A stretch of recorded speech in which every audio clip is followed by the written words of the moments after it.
Hey, what's going on, dudes and dudettes, and I am finally back with a really cool build from the folks from Kotobukiya and probably one of my favorite kits of 2018, and that's none other than the 172 scale high-end master model Blade Liger Mirage. And without further ado, let's get to it.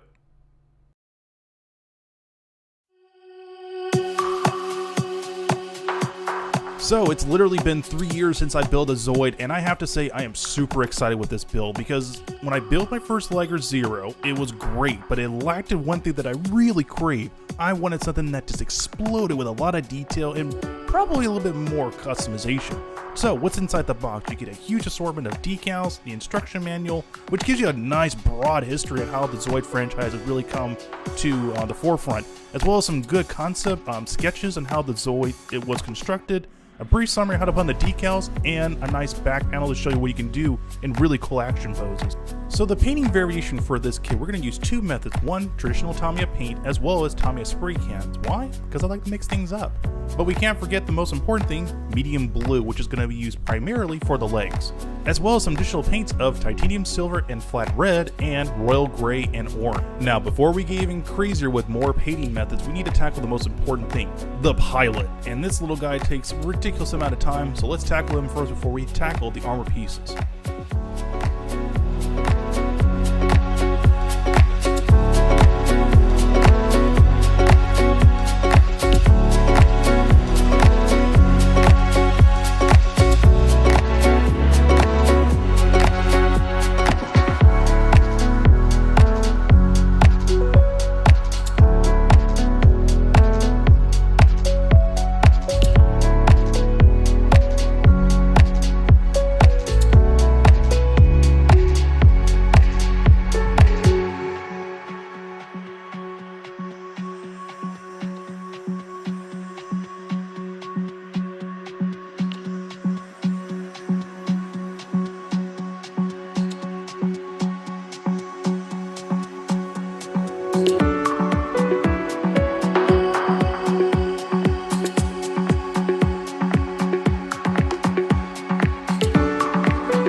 So once we get all the white pieces properly painted to our specification, now comes the most tricky part, and that's doing custom painting on the red pieces.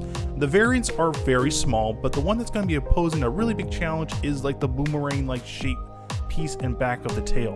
And this one requires a little bit of finesse, and this is how I'm going to break it down to you. Tear yourself off a small piece of the tape, but as you're applying the tape onto the back fin, you want to gradually pinch one part of the tape while slightly bending it to create that nice curvature shape.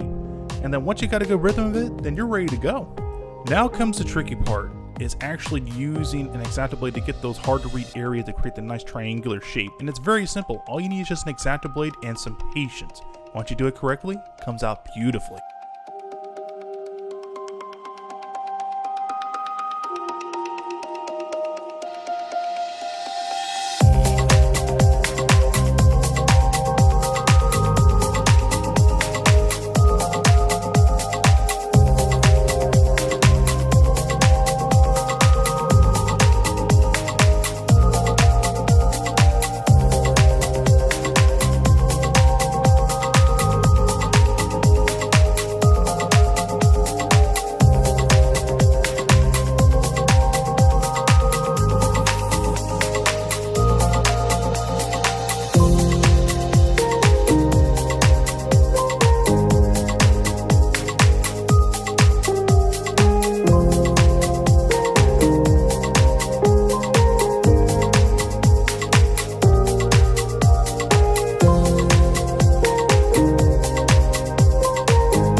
dudes and dudettes, that concludes part 1 of the Zoid speed build. Part 2 will be uploaded momentarily.